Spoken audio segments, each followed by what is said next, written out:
Well, let's get more with Michael Preiss. He's Chief Equity Strategist at Standard Chartered Bank. He joins me now from Singapore. Very good to see you, Michael. So are you braced for a weak jobs report? And if so, does that make you more cautious on U.S. equities?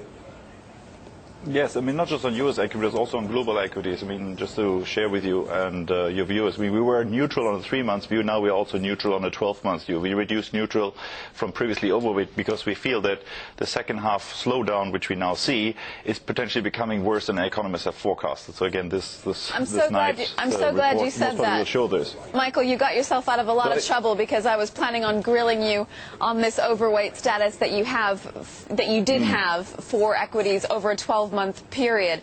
So you say that the U.S. is in a soft patch. We've had a string of data showing that the economy is more weak. Is this just a temporary patch, as people are saying, or is it perhaps something worse?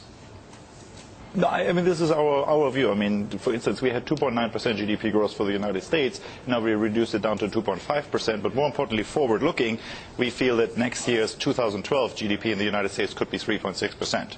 So it is a soft patch in our view. And then don't forget, the patient. The United States was almost dead. It was an emergency room. We had all these stimulus packages, quantitative easing. And quantitative easing literally is like your crutches when you're coming out of hospital. Now we're taking the crutches away. And the question is, can the patient walk? Do we have a double dip? Or is it just a little bit of a soft patch and then basically sturdy again in 2012? And that's our view. So it's a soft patch. But that means short term. Short term means 3 months. Investors ideally would need to reposition their portfolios into lower beta stocks, maybe higher quality, and get into more defensive sectors like healthcare, like materials, and also telecom for that matter, where at least you have some dividend yield that reduces your downside volatility. Because potentially we could see a little bit more consolidation before we go back up. Right. When do we go back up? Well, I mean, this is always the question. I mean, it looks like technically the market looks due for some consolidation. Maybe when we go back up could be in around 3-6 months view and towards the end of the year when basically this uncertainty is being worked out. And I suppose the real issue, and this is why we like equities as an asset class, because a lot of quality companies are better value than governments. I mean, look at Europe. I mean, Europe has a lot of world-class companies that happen to be in the wrong countries. And we're being penalized for that. Again, the issue about the United States is maybe quality U.S. stocks might be better value than U.S. treasuries.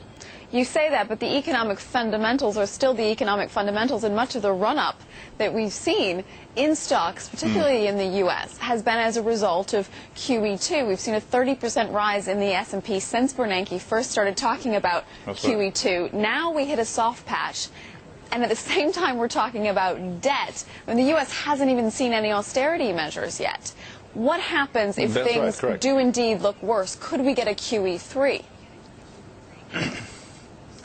Most probably, in our view, most probably not, because QE3 increasingly, I mean, look at the Moody's comments, look at our friends at S&P previously warning Washington that the rating could be under threat. I think QE increasingly will be more unlikely, and also most probably will be a disaster for the equity market as well, because I suppose this is the key message now. Now it's less a momentum-driven market, it's more a stock pickers market, it's more about conscientious stock and sector selection. I think the easy money of the momentum trade most probably is coming to an end.